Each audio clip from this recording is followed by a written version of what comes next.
Yeah. Charlie Tuna. What up, man? Dynamite MC, Crafty Cuts. Yes, sir. We return to make skin burn. Fire. Clock's ticking. What you gonna do with it? If every second is a Welcome to the first ever ISU podcast. It's our first one. I'm Mr. Nick. I'm the grade 4 teacher. I'm Mr. Jeff. I'm the cleaner at ISU. I'm the athletic director at ISU. Sorry. So guys, what we're going to do, we're going to have a podcast, hopefully, starting in the new academic year, every other week. We're saying every other week. Yeah. I think that's what we can cope with. And hopefully we'll be able to introduce new things that are going on at school, things that have happened at school. Interesting people. Interesting people that we meet that are in school, and perhaps in the wider community outside in Ulaanbaatar, Mongolia as well. Exactly.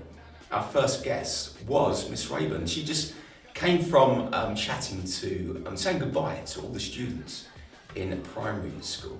And we made sure that we had these because This is the last one, right? Is it all empty? She empty? it got pretty emotional. So this is our first ever guest for the ISU podcast. Yeah. Miss Raeburn. And Miss Raeburn's it's her penultimate week. She likes that word, I penultimate. do like that word. And you just had an emotional ride, haven't you? You just been I speaking have, and I'm to glad you've got the tissues here. Yeah. You've been speaking to the kids for the last time. They've been saying their goodbyes. How did it go? It was very emotional. You're going to start me off again. I think very much because I wasn't expecting anything until next week.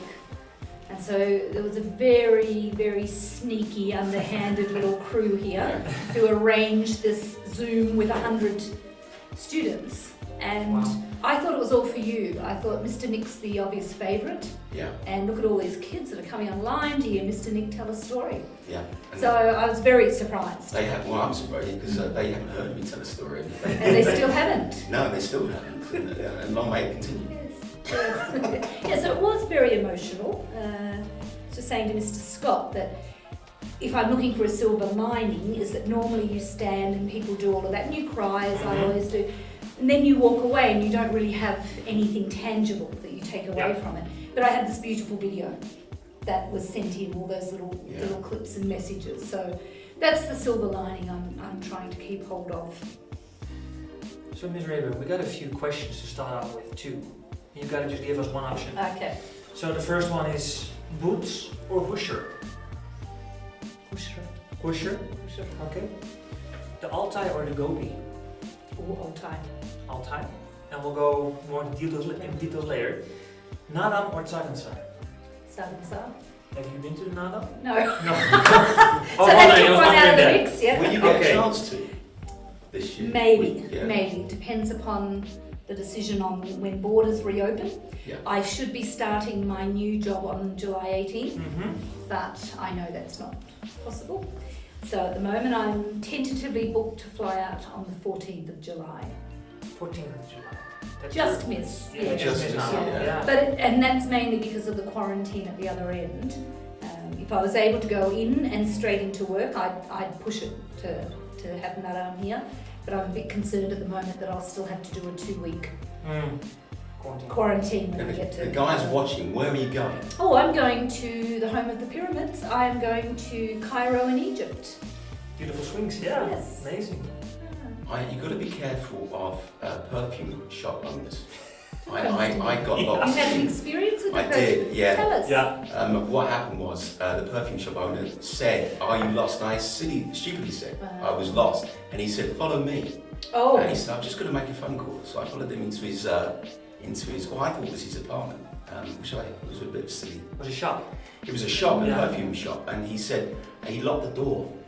Oh. And said, he said, you can take a free perfume for $50. And I said, well, I don't want a perfume. That's not free. That's not free. And then he got he got a little bit aggressive.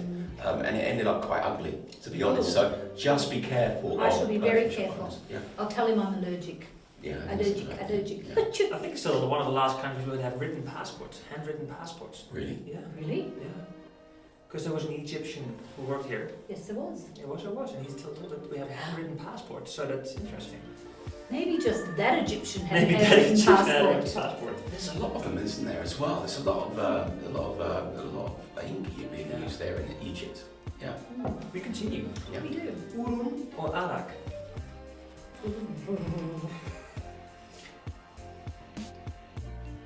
I can't say neither, can I?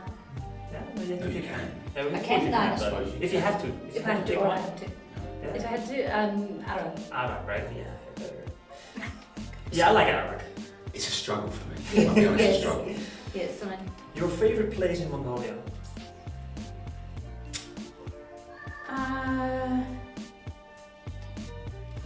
I think it would be the Altai. Okay. Why? Beautiful. Why? Yeah, I think that the landscape is breathtaking. I have photographs that look like watercolour paintings, and I still look at them and think, is that real? I also, and it's something I love about Mongolia as a whole, is that the people honour their culture and their heritage in a very genuine way. It's not about on this day and on that day we'll put something on. It is, Authentic connection. yes, yes, yeah. So that I found very evident in the old time. You have to finish this one. Mongolia gave me. Oh, so I much. like that question. That is a really good question. Yeah, I like that question. I think Mongolia gave me an appreciation of heritage and history, and we do this job and we travel around and I'm Australian, I'm whatever, but I have looked at how particularly our young students in school, our secondary students, something I tell people is I am so astounded when our 13, 14, 15-year-old boys come to a school event in traditional Mongolian dress because they value and they have that connection to their history. And I think a lot of us have lost that through our own cultures not valuing it or through the life that we live. So Mongolia has given me a drive to understand better and reconnect to my own Yeah. culture and heritage. It's not that they push the other cultures away. No. It's embracing their own culture. Yes, yeah. It's beautiful. Yeah, and they do, and they welcome other cultures Yes. as well. It's not as if they push those out the way as well. It's quite beautiful. Yeah, it's quite beautiful, and like you said, I mean, being English, I don't know what my culture is anymore. Well, They're quite- I've never heard of your culture either as an Australian. Yeah, quite. Well, I mean, I actually link to not the English culture, but my East London kind of heritage. Yes. Kind of much smaller because it is distinct. Mm-hmm. Do you kind of do that? Is it Australian that you kind of, is that what you kind of like link to, connect to? I think it is. Being for Australian. me, I think for an Australian of my background, I have to go back sort of 3 generations to have any other influence. And I think in some ways, my upbringing was very monocultural. It was a small country town, really no English, no speakers of other languages, but at the same time, nothing that really celebrated being Australian. We used to have a wattle festival, and it was, a plant, a tree. It was our town's festival and street parade and all of that sort of thing. But what people wanted to do on their weekends and how people wanted to spend their time changed. It cost a lot of money. It's a town that originally had a lot of industry and all that went. So even things that are truly Australian, I don't know, I think for me I was in this little small community, quite a narrow-minded community. So I connect on the big level with Australia, but I don't feel I have these more specific connections. Like a niche, almost. Yeah. Raeburn, where's that from? Scottish. There's no connection there to Scotland that you feel any. Oh, I do. But I don't know whether I've consciously developed that connection, if you like. I travelled in Scotland in my 20s, and I've worked there a couple of times. I feel very comfortable, but whether that's any result of genetics 3 generations ago, or whether it's just the ease of language and I love the music culture. I love the the crack. I love the humour of Scots when I can understand them. And stunning countryside. I find a bit like parts of Mongolia where you drive along and suddenly this lock opens up and it literally takes your breath away, and I think that is a very special place. So I feel very comfortable there. I feel there's a lot of connection to it, but I think I've made that more than anything through my family or anything like that. Yeah. What's your favorite ISU memory, if you have to pick one? There's loads, of course, but one that sticks with you that's... It's employed me, wasn't it? Nick, I will you never told me forget that. That interview at my kitchen table. I think from an event perspective, the one I always love is the Evening of the Creative Arts. That has always been my favourite because it's not about fundraising. It's not. There's no one group or sort of person that it focuses on. It really is a whole school event. Mm-hmm. So I've always loved that. A memory I have was, and it's connected to a school event, the very first International Food Night. Betsy Hunselman, who used to be the head of secondary, was driving me home, and there'd been a big roadblock because of some visiting dignitary at the palace. And a lot of people had to leave their cars and carry food in and all this sort of thing. So about 8:30, 9 o'clock, we're leaving the school. It's pitch black and all the street lights are out. We get to the corner of the park and there's police standing there holding traffic. And out of the darkness came mounted soldiers in the old historic dress on horseback, about 20 of them, just in the dark, rode by. And it was the most surreal experience and beautiful. There was a little bit of moonlight, but there was no street lights, there was no traffic, and just this. Oh, that's wonderful. Yeah, it was. Where they were? They went up and turned right along to the park. So we made up what they were doing. We decided they were going into the park for a photo opportunity. But yeah, it was, and just that visual. Beautiful. Oh, God, that was emotional. That was emotional. That was Miss Raeburn. I will see her again, but it was. Ooh. So that was Miss Raeburn. Now we're going to our second guest, Grace Elman. Grace Elman just graduated from ISU. She was here for 2 years. She's the daughter of the director, Bill Elman, and the librarian, Miss Eleanor Surridge. She has a little brother here, well, big brother now, tall brother, Ben. He's got very big, very tall. And Grace is going to Toronto next year, to the University of Toronto, to study biology. We had a great conversation with her, and we look forward to show that to you guys. And well, let's go to our talk with Grace Elman. Grace just graduated from ISU. She's done, right? Happy? Yeah. Happy? So Grace, I've been doing much for the past few months. you've been working a lot, right? Yes. Yes, just say yes. Yes. Grace, we're gonna start with a few questions. Okay. You have to pick one, Okay. okay? And from there we go with further questions. Okay, Grace? Boots or hoosier? Oh sure. Hoosier? Soccer or volleyball?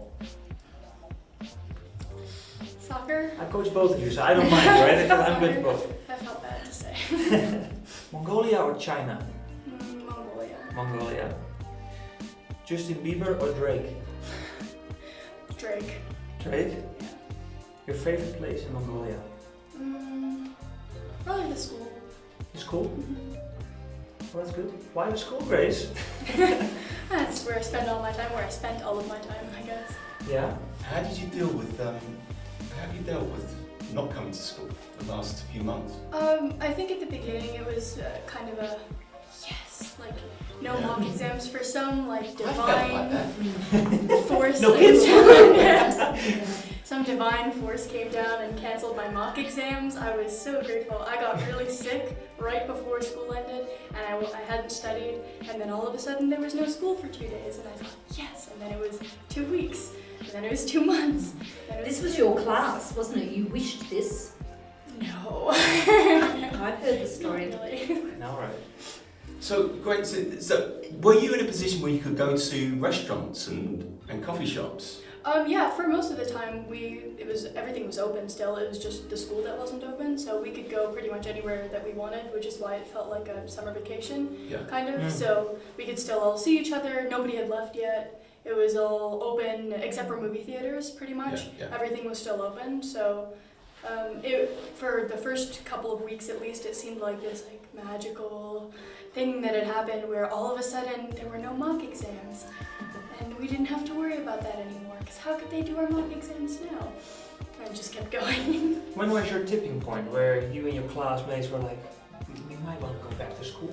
I think around the point where we realized that there were actually going to be no mock exams, it started to dawn on us that maybe there wouldn't be any school anymore, because once we saw that everything was shutting down in different countries, everything was just going under, so we kind of started to think, I think most of us would rather just take our exams and move on as normal than do this anymore. And then people started to leave.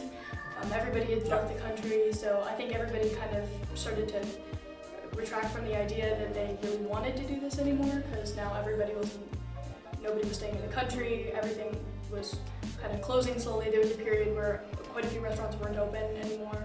And then I think they reopened after a little while, but it stopped being fun after a certain point, I think. Speaking of fun, I'm going to leave you and go to you gotta go, Miss I've got to Marie. go to an admin meeting, which is... So Grace, congratulations on your graduation, Grace. We're gonna remove a chair. Okay, awesome. Thanks, Miss Raeburn. Thank you. Miss Raeburn, thank you. You're welcome, thank you. So Grace, what is your, looking back, you've been at ISU for 2 years, right? What's your most memorable moment that you have? Could be anything, of course, but what's your most memorable moment? I think probably something to do with the ACAMIS trips that I took, or our 12th grade Week Without Walls trip. That was really good. I think as a class we kind of came closer together, because not all of us spend all of our time together all the time. So it was an opportunity where, people we wouldn't normally spend all our time with, wake up, go to sleep in the same place. And we also got to do this kind of life skills session thing. Yeah, it was good. Mr. Koops, did you go on those trips, Grace? On all of them. How was she on the trips? That was great. No, Grace is great. Grace is great. No, what's great about Grace is that she's very independent, but she also listens very well when we need to. So you have total trust in Grace.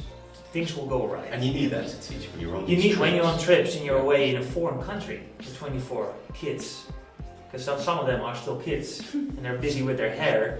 And when you have Grace there, you know things will go right. And if there's something, she'll come to me. But she's also very independent, and that's what I like. That's why Grace. I always very enjoyed having Grace on the trips.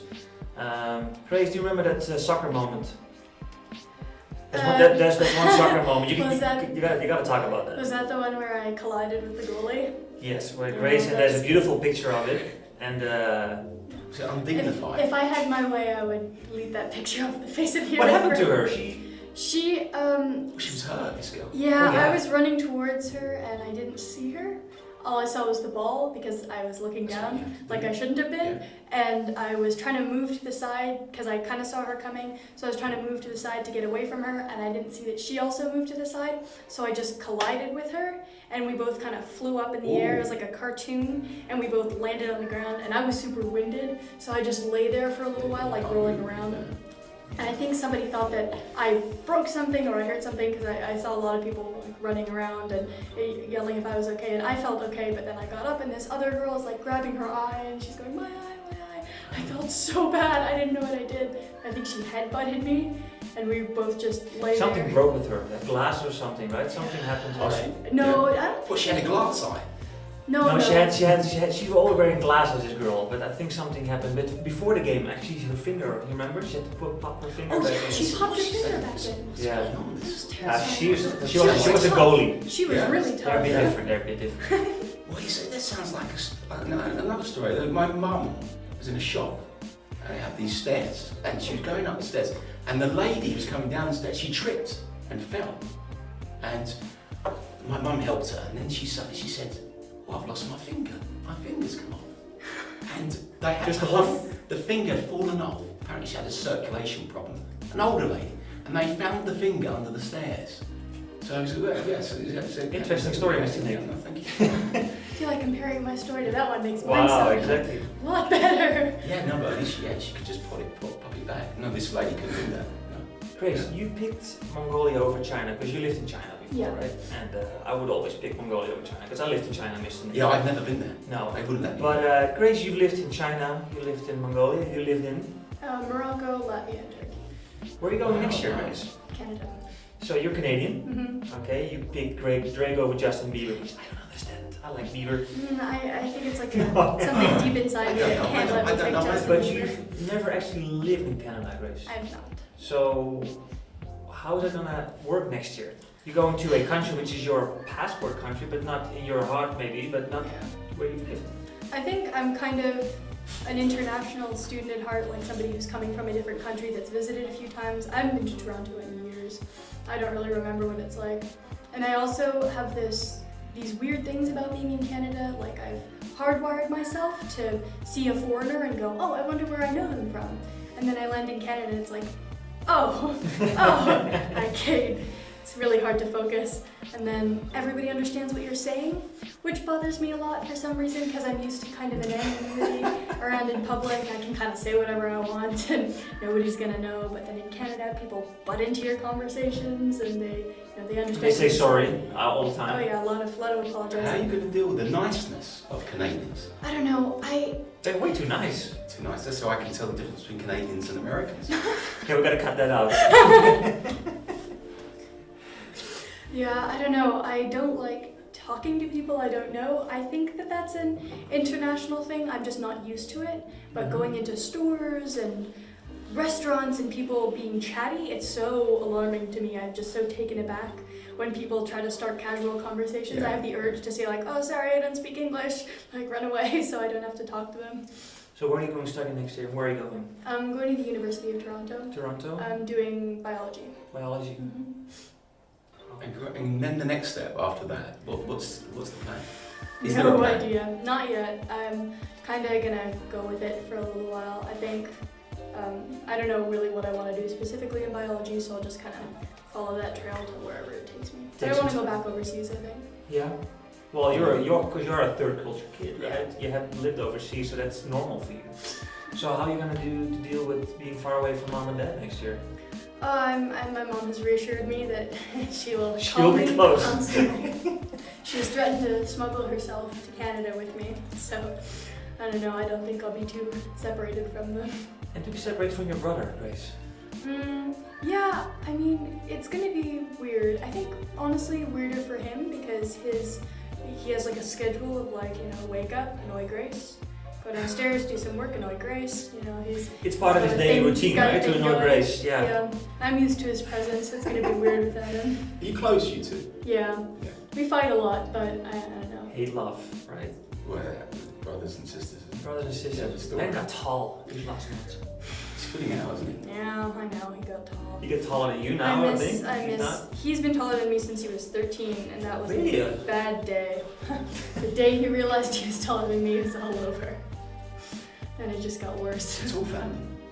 Oh yeah, I'm the shortest one, and I'm like 170, which is not that short. Out of all the schools you've been in Morocco, I was born in Turkey, then Latvia, Turkey, Latvia, but Morocco. Morocco, China, and Mongolia. Okay. Which school is closest to you from all the international schools? I think probably Mongolia, because it's the most recent school I that thought I've been to. Tianjin maybe would have been. Yeah, I have a few people in Tianjin that I'm really close to, but over the years a lot of people have moved on, and I think the school is very different than it is here. So I definitely have some people that I'm really close to there, but I think being at this school is a really interesting change. Yeah, we made a lot more different kind of friendships. Different kind of friendships. So how did you experience your whole 2 years here at ISU? Was it a good experience? You had enjoyed it to have your DP years here at ISU? Yeah, I don't think I would have changed that. I think being here for my last 2 years definitely changed who I was, and not in a bad way. I think there's definitely been reasons that I might have chosen to stay in China, or reasons that I might have wanted to be here, but I think I'm glad that I was here. How have you changed? I think I'm a lot more social now. The school in China was pretty academic, pretty rigorous. I mean, not to say that I didn't have friends there, but it was very different climate, I think, and I've kind of grown up a little bit here, I think. I made better friends in some ways and kind of learned how to interact with people better, I think. Meet Yeah, new what I people. really liked about you is that you really took on some leadership roles, did coach younger girls. Also, when you started to play volleyball, Mr. Nick in soccer, she was part of the team, but she grew into captain leader of the team. So I think you grew a lot of that on that area, which is really nice to see. So you should definitely continue doing that. Yeah, I really want to. Yeah, you should continue playing. Are you gonna play something next year? Yeah, I want to play in intramural leagues for at least one of the sports, but I'd really like to play. Because you both. picked, which one did you pick? Volleyball, soccer? I picked soccer. Soccer. I think I'm missing out on that last soccer season. Yeah, we missed out on that. No We soccer. will keep looking at that football pitch, don't we? Yeah. And I know I get cravings at my It's age. beautiful weather, right? And then you look at it and like. Yeah, yeah. And it was at Tianjin, right? Which is your old school. Yeah, it was You going to be would've- so perfect. You would have gone there. Oh, okay. Going back Yeah, to where you right. were before. Oh, that would have been, yeah, well, yeah, it would have been lovely. Alas. Yeah. Yeah. What is about leadership that you've obviously got it in you to be a leader? It comes from your dad, perhaps. Yeah. Maybe. What do you enjoy about being a kind of that leadership role? I think it kind of stems from me being pretty talkative. Really? Grace. Even if I don't have great ideas, So it's connecting, it's connections, isn't it? even if I don't have great ideas, I'll still talk about it, which I think kind of, I don't know, it puts me apart from people who have great ideas and don't talk about it, which I Yeah. think definitely has its It benefits, helps. not talking about it, but I don't know, I wouldn't say that I have like the urge to be in charge of everything that's going on, but I don't know, I think that having a certain degree of leadership roles and that kind of influence is, I really enjoyed coaching U15. I really like watching, them get better as players. So you coached under Yeah. 15s, okay. Yeah, Yeah. like watching them get better as players, play better together, it was really gratifying. Stuff like that is really good to watch. In the volleyball season for us where I was the captain, I think we came a really long way and I was really happy when the season ended. I think that's important when you talk and you're sincere, it comes from the heart, and then people follow you. I think that's what a lot of leaders do. Yeah. They're open and they're sincere and they're honest. So this whole period when the school was closed, right? It's a lot of negativity. I get that. Are there things that you've learned from this time that will help you next year when you go to Canada? Because if the year would have been normal, like you learn all the skills, you get your exams and stuff, that didn't happen, right? So you had to find a way to deal with it. How does this period help you? You think in the future, especially next year?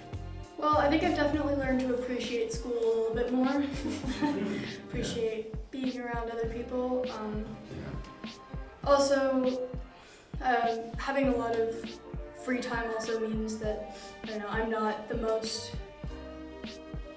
always the most motivated person. So I think I take advantage of a lot of free time as not always study time, maybe more do what I want, sleep in until noon time. But I think I want to be able to use my time a bit better. I say that knowing pretty well that I probably won't entirely, but I want to. And I think I'm going to appreciate being in school and being around people again a lot more. Yeah, I think I've learned that as well. Actually, to appreciate the kids, because sometimes you come in and you go, but I just want the kids back. I just want the kids back. It's just I want them back. That's the core, Yeah. right? That's the most important thing. That's what we do. And then everything. Yeah, it's like, why are you coming here? For me too. So it's about the kids. It's about appreciating them and help them to grow. I think you've learned a lot, Grace, in these 2 years. A lot. So I got one more question, and you're gonna finish that one, and then we can maybe discuss it a bit more. Mongolia gave me. You're gonna finish that. I think good friends and a good school experience. I don't know how to phrase the end of my high school career, but really good teachers and really interesting experience. I've never lived somewhere like here before. It's definitely different from a lot of the other places that I've been. I think grown a lot as a person and a student, and I think also within the most recent, lack of school, maybe become a little bit more grateful for school. Grateful, that's a good word. Grateful, being grateful for what we got. It could be a lot worse, couldn't it? Yeah, you will look back at it in a positive way. Yeah. You will. You've made great progress through these 2 years, and I was very happy to be part of that as your coach. I enjoyed it, especially the trip to the hospital with Grace, with her ankle. That was great. The Chinese hospital, Mr. Nick, that's an experience. Was that after the finger incident? No, that was the volleyball tournament this year. I, Last point of the year? Last point of the set, I jumped up to block and I landed on my ankle and it went like that. Was it okay then? I don't know. It was scanned and they said that it wasn't anything serious. They said it was a sprain, and then I hobbled for a couple weeks after that. You did hobble, yeah. How's it now? It's fine now, No. but And I was very mean because she won the MVP for, so they pick MVPs, right? So all the players and coaches give points, and she won Every game? every game. Oh, every game. Yeah, and she won it for ISU. And then I told her to hurry up because she was on crutches and she had to come up on the stage, so I was a bit mean. he stood up on stage and he said, "I'd like the student to come up as fast as she can," and then people kind of Our turned to me captain and went, Grace, and then she was "Oh, hobbling no." on, like, I was so mean, I Are you know. accusing him of milking the situation? Have you ever had an entire auditorium of people turn to you and go, "Oh no," because that's what happened to She me. deserved Yeah. it. She deserved it. I did not deserve it. No, I mean the MVP award, you deserved it. No, you gotta. I'm glad you corrected yourself. Mr. Nick, a lot of these people, they get so serious, right? And you always keep a little bit of humility and like a little bit of sense of humor in it. Well, serious about sports. Yeah, about the awards and stuff, and she deserved it, the MVP, Yeah. because she was the captain and stuff. But Yeah. you still gotta have a little bit of and that's what I like. And she takes it well. That's a life skill too. So that was good. Well, having a sense of humour is important. Yeah, very important. Very important. Yeah. Well, my kids have got it in my class. They have to. Any last words, Grace? I just want to thank you guys and everybody at the school. It's been a really good 2 years. I wouldn't have picked anywhere else to be. That's awesome. Oh, that's lovely end to our first podcast. Lovely end to our first podcast. Thank you, Grace, for Thank coming you. over. We're wishing you all the best for the future. Thank you. Stay connected to ISU and us. I will. Let us know how it goes, and don't stop playing soccer or volleyball. Continue going and be amazing. What do you reckon, Mr. Jeff? What I don't know, what do you Mr. Nick. I don't know. Did you think it went well? reckon? I think I was good. You were amazing. Yeah, thank you. Yeah. Yeah. What about me? Well, you weren't bad. I was not bad, Yeah, I right? think Like a we 6 out of 10. I think we could do it again. I think No. we could do it. I think so too. I hope you all very enjoyed it. The talks with Miss Raeburn and Grace, and let's start next year with this Mr. Nick. Next year. See you next year, school year, academic year.